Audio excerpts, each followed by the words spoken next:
Good morning, everyone, and thank you to our chairman, the Bard of BIBA. Welcome to BIBA 2017, Connections. We give considerable thought each year to our conference theme, Connections. It applies to all of us here today, whether that's the business connections you make or renew around the conference exhibition, connecting with your customers, and your customers' growing interactions with connecting technologies, connected homes, appliances, and vehicles. For BIBA, Connections brings to mind the lobbying we undertake on behalf of members and the relationships we build with politicians, civil servants, and regulators, and importantly, the way we, your trade body, connect with and remain relevant to our members. And for the country at large, the theme clearly has a link to our long-term connections with the European Union and the wider world after we Brexit. So our theme should resonate with you all, and our programme reflects those connections. A big thank you at this time to our principal conference sponsor, Aviva. Your support for this conference is gratefully received and helps ensure it remains the premier insurance event in Europe. Our delegates today have come from far and wide. I'm pleased to welcome attendees from Belgium, China, Denmark, France, Germany, Gibraltar, Guernsey, Ireland, the Isle of Man, Israel, Italy, Jersey, Luxembourg, Nigeria, Slovakia, South Africa, Spain, Switzerland, and the USA. Welcome to you all. As my chairman has just reminded us, this year marks the 40th anniversary of the formation of the British Insurance Brokers Association. Had I stood on this stage back in May 1977, the world would have looked very different to the then 18-year-old A-level and politics student. The UK had a Labour Prime Minister, Jim Callaghan, leading by then a minority government with the help of David Steele's Liberal Party and, as my chairman said, the Lib-Lab Pact. The USA was in the early days of the Jimmy Carter presidency. Union flags were everywhere as we celebrated, or prepared to celebrate, in fact, the Queen's Silver Jubilee. Rod Stewart, there he is, topped the charts with his double A side, I Don't Want to Talk About It, and The First Cut is the Deepest. But we students knew what was really going on. The Sex Pistols' God Save the Queen was the most popular song of the month. Things that we take for granted today we couldn't have imagined back in 1977. Mobile phones that fit in your pocket, the internet and emails, the little need for ready cash, cars that park themselves. The list goes on. As we enter the fourth industrial revolution, new technologies are emerging, enabling businesses and customers to deal with each other more swiftly and conveniently in a more connected world. We won't have to wait too long until developments like blockchain, chatbots, autonomous vehicles, artificial intelligence, and other insurtech initiatives become commonplace in all brokers' offices and not just on the agenda of insurer CEOs and industry conferences. To help keep up with the pace of change, I announced earlier this year the creation of a new group with the working title, the BIBA Innovation Station. I'm delighted to be able to announce today that Vivek Banga from Arthur J. Gallagher has agreed to chair this important new BIBA group. We're working with startups as well as incumbents on how we can help foster innovation in the industry. InsurTech isn't just the future, it is the now. And there are plenty of examples. Worry and Pieces Pouch, enabling insurance policies to be stored in the same place. A digital insurance wallet for all of your insurances. Concilio, addressing the operational challenges of regulatory compliance, data capture, and duplication with an intuitive platform freeing up brokers' time. Slice, on-demand insurance for the sharing economy. Insure Street, insurance in place of rental deposits and rental vetting via an app. Smart contracts that enable a travel insurance to be claimed immediately a flight is cancelled based on data sent to the insurers via the airlines. This isn't a company, but an example of how InsurTech can improve customer interaction and strip out delays and unnecessary admin. It doesn't have to be shiny things like AI and robots. The RPost registered email facility provided to members by BIBA is an example of how technology can help improve your business.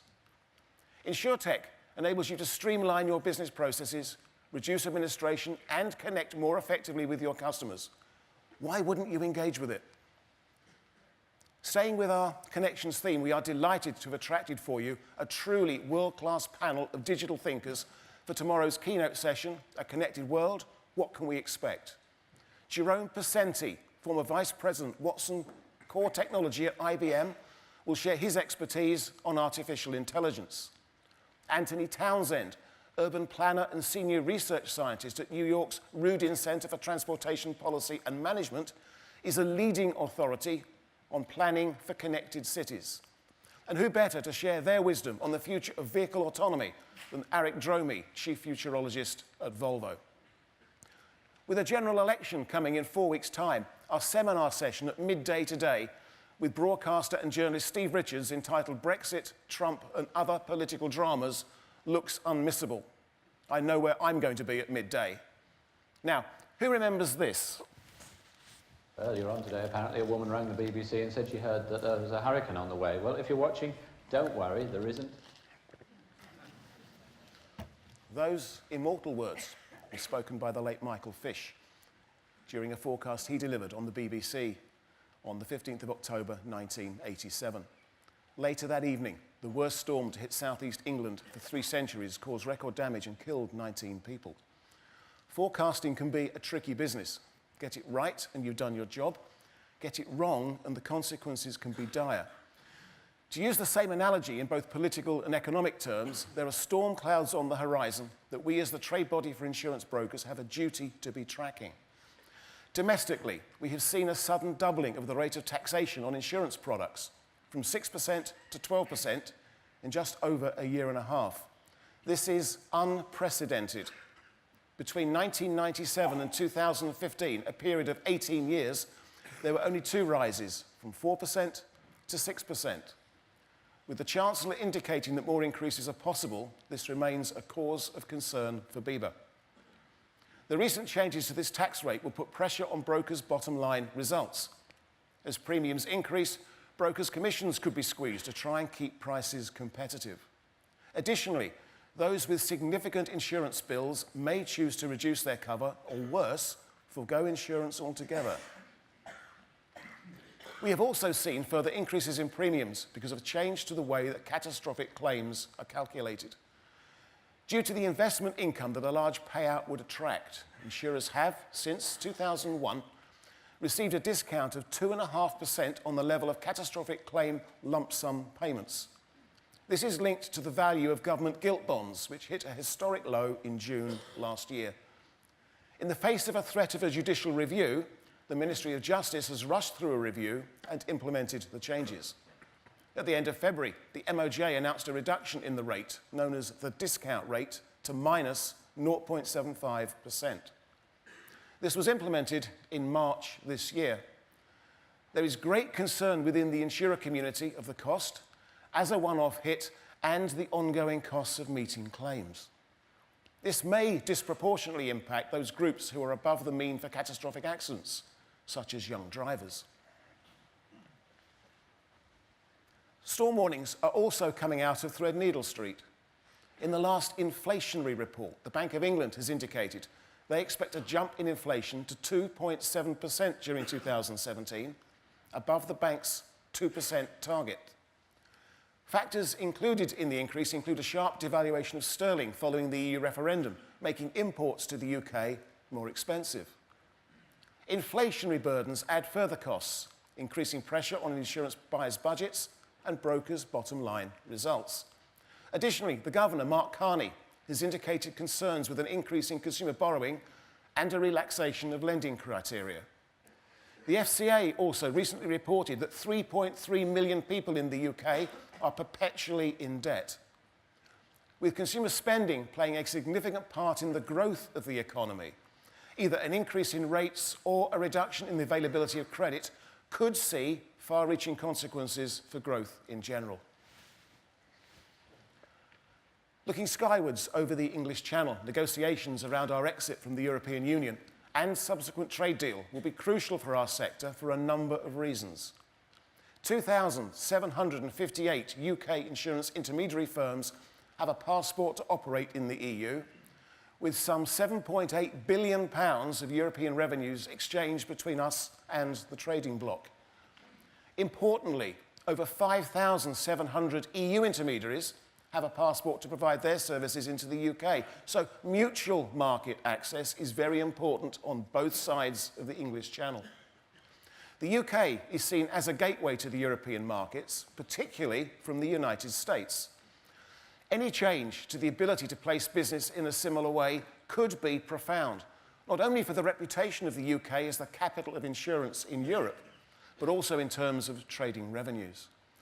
Even if firms don't trade directly with Europe, they are part of an economy that does. Any change to the well-being of the economy is something that we have a direct interest in. Similarly, firms are likely to use capacity that is passported into the UK from the continent. In January this year, the Prime Minister, in her Lancaster House speech, set out that she was seeking a bold and ambitious free trade agreement with the European Union. The outline of the plan she set out is compatible with what BIBA has been calling for: barrier-free, tariff-free access to Europe. In lieu of membership of the single market, it's vital to firms of all sizes that we have an arrangement in place that works for the industry. We've been doing all we can in influencing the current government, and we will engage with the new government after the election. We also continue to work with our European peers in BIPA to this effect. The government appears to have got the message and now needs to deliver on this in its negotiations with the EU. That is no easy task, however, but now Article 50 has been triggered, the phony war has stopped, as one minister told us recently, referencing the political posturing on both sides in the prelude to the negotiations. It is essential that government succeeds in negotiations and delivers the bold and ambitious free trade agreement.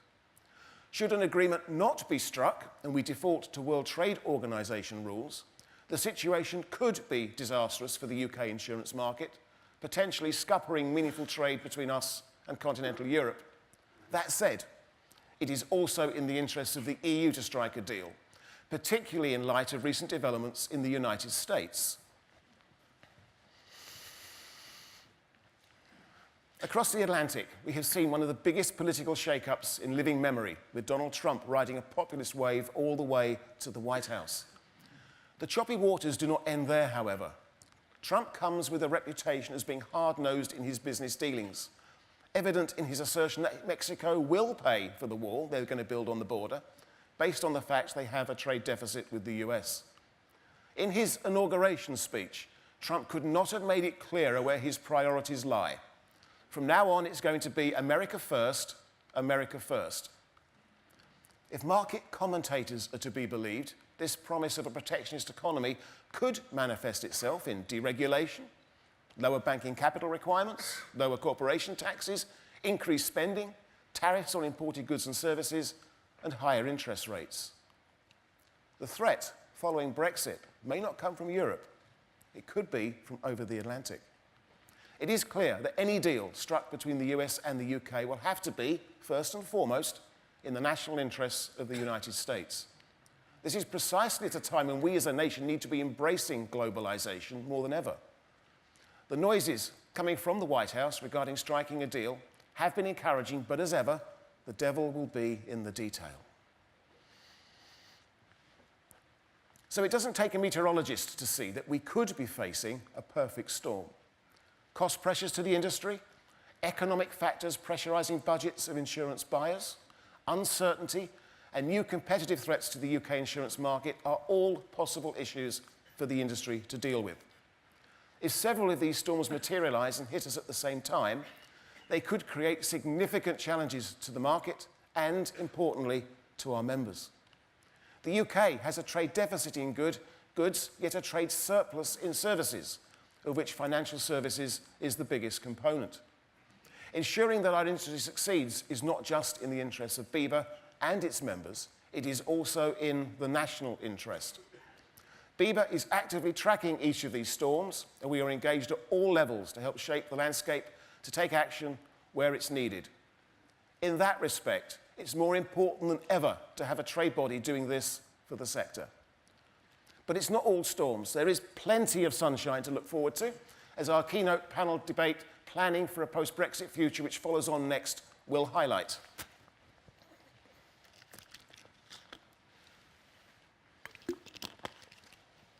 Now, 2 years ago, I stood on this stage and asked, "What have the Romans ever done for us?" in my best John Cleese voice. Since then, we at BIBA have delivered an even broader suite of operational benefits. Our exclusive member-only unrated due diligence tool for unrated insurers, the BIBA Litmus Test Report, launched late last year and is proving very popular with members. The Litmus team can be found in the exhibition hall. They're hosting a fringe at 1:45 p.m. tomorrow, and I know they'll be pleased to discuss the tool with you. Around the same time, we launched our new commercial combined scheme, which significantly broadens the availability of flood cover for SMEs. The scheme is run by Randall Quilter, uses A-rated paper and state-of-the-art landmark flood mapping technology. R&Q are exhibiting, so please go and say hello to them. In response to member concerns about software houses, and with the help of experts, we have created the BIBA Availability Framework. Using industry-recognized standards, we have created a framework to help our members undertake a level of due diligence on their outsourced IT providers that should satisfy the FCA if they were to ask. The framework and a list of those software houses that have been independently tested and found to meet the standards is available exclusively to BIBA members via the password-protected section of the BIBA website. We're launching today our third Insurance Act guide, our adaptation guide. This has been put together following valued input from members, and the seminar session tomorrow morning, the Insurance Act, how has the market responded, what do brokers need to be aware of, should help put further meat on the bones. Finally, BIBA's Insurance Brokers Standards Committee, our IBSC, has been doing sterling work in helping create our new online Good Practice Guide for brokers. This Good Practice Guide will be an evolving body of guidance notes for members, and new material will be added as we go along. It already contains new guidance around the law of agency and helpful material regarding diversity and inclusion, which gives me the opportunity to remind you of tomorrow's seminar session on embracing best practice in modern corporate governance. On the theme of connections, we need to engage better with our public. We know that as a profession, we still don't look much like our customers in terms of race, disability, or gender, and that makes it hard to speak the same language and make that connection. We can't change that overnight, but we can make a start. Could you make one change that would help raise awareness of gender equality, not just at work, but in the way you deal with your customers? If so, I'm asking you to back the CII's Ensuring Women's Futures He for She campaign, like I and over 500 others from our industry have done, and make a simple personal commitment. Please go to the He for She stand in the exhibition hall, where you'll find more details, and make your own personal commitment here today. At a micro level, our lobbying activities are centred around the issues articulated in our annual manifesto. The relevance of brokers and of BIBA has to be continually tested, and this is why the themes in this year's BIBA manifesto are tailored to the issues that our members have told us are important to them. This year's manifesto, Enabling the Insurance Market, is our boldest yet, and there is a copy on your seat. If you're feeling uncomfortable and haven't spotted it, it's the manifesto. The manifesto covers 33 issues across 7 broad themes. It contains 17 endorsements from high-profile stakeholders, including 4 ministers. When lobbying, we keep in mind the words of Mick Jagger when he sings, "You can't always get what you want." But we engage with the enthusiasm of the Proclaimers when they sing about walking 500 miles. A sense of realism is important when lobbying, but rest assured that realism never turns to defeatism. Some of our campaigning issues take time to bear fruit. Take our call for claims management companies to be regulated by the FCA as an example. When we first called for this, other stakeholders told us we wouldn't win. But metaphorically, we walked 500 miles and 500 more. Our case was well made, we were listened to, and claims management companies will now become FCA authorised. We've been calling for changes to be made to the Financial Services Compensation Scheme funding model for some time now, due to the unfair way the model treats insurance brokers. Brokers contribute 71% towards payments from our pot, but we are only responsible for 1% of the claims from the pot. Our calls have been answered. The FCA has been consulting on possible changes to the model, none of which we or our members particularly like. Examples like this show that lobbying can sometimes be like herding cats, but herding is what we do on behalf of brokers. Now, if resolving the issues around the compensation scheme is a little like herding cats, then I'm not sure there is a metaphor to describe the issues around exiting the EU. In the manifesto, we call for tariff-free, barrier-free access to the single market, a suitable transition period to prevent a cliff edge, whilst highlighting regulatory reform, and highlighting issues on motor, travel, and trade credit insurances.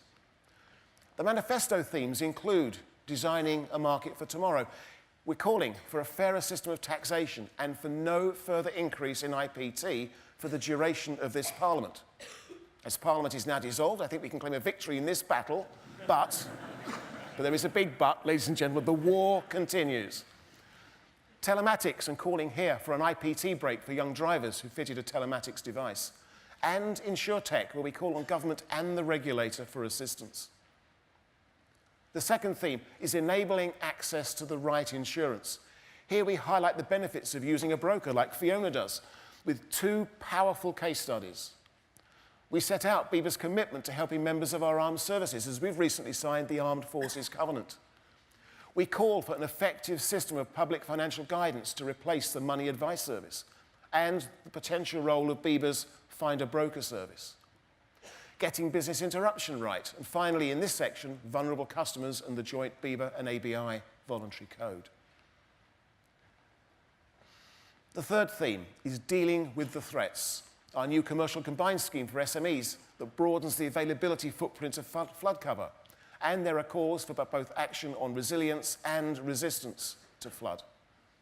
The changing nature of the terrorist threat, the Insurance Fraud Task Force, and the provision of cyber insurance, where we have 5 commitments. Theme 4 is the highest professional standards of insurance broking. This looks at the work of BIBA's Insurance Broker Standards Committee and calls for the industry to work together to help raise standards and to protect our reputation. Maintaining standards through education and implementing the Insurance Act, where we call for insurers to give greater clarity around key expectations and timeframes for disclosable information. The fifth theme is supervision and regulation. For most brokers, one of the biggest areas of change in recent times is the sheer weight of regulation. I've recently met with Andrew Bailey and discussed the cost of regulation, in particular, the 70% increase in costs for smaller firms over the last 3 years. The FSCS funding model, the accumulation of regulation, and our call for the FCA to stop writing rules and get on and supervise. The Enterprise Act, and we're delighted that our call for the FCA to be on the business impact target list of regulators has been positively resolved.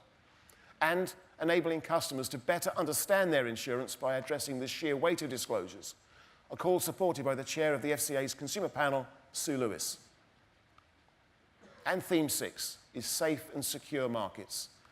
This picks up the launch of the BIBA Litmus Test Report and confidence in resilient broker IT systems and the BIBA Availability Framework.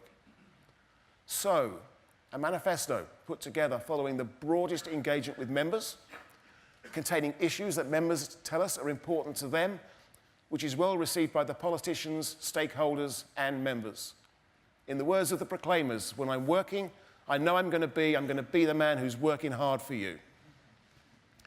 Before finishing, some words of thanks. BIBA is a membership body, and any membership body is only as good as the quality and quantity of engagement it has with its members. Member engagement with BIBA, which is, after all, a not-for-profit organisation, is a little like unpaid volunteering. So we, as your trade association, are very grateful to all those members who give their time and energy to the broker's cause. To our board members, advisory board members, regional committee members, technical and other working groups, and those that give us their time at our annual autumn tour of the regions, a very big thank you from me and my BIBA team. Ladies and gentlemen, enjoy the conference.